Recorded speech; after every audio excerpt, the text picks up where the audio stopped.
হ্যাঁ মেরাবা।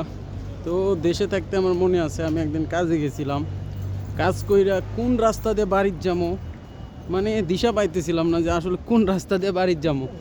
গায়ে ময়লা, কাজ করে আসছি, মানুষ দেখলে কী ভাববে কাজ করে আসলো।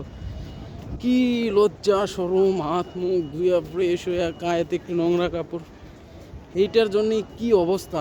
আর এখন কাজের থেকে আসতেছি, পরিবেশ হলো এইরকম। সাগর পার চারিদিকে মানুষ ভর্তি, চারিদিকে মানুষ ভর্তি, সরি, চারিদিকে মানুষ ভর্তি। একজন ছবি তুলতেছিল, খেয়াল করি নাই, সামনে দিয়ে চলে আসছি।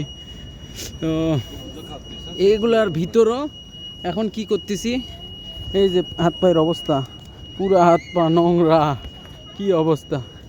এগুলা নিয়ে এই যে মানুষের ভিতর দিয়ে যাইতেছি, তাও এটা নিজের দেশ না অন্য দেশ। তো এই হলো বয়সের ব্যবধান, আর এই হলো দায়িত্ব, কি বলে যারে, আর আমার মনে হইতেছি বড় হইতেছি। তো যাই হোক, দোয়া করবেন সবাই যেন পরিশ্রম করতে পারি, পরিশ্রম করে বড় হইতে পারি। আল্লাহ হাফেজ।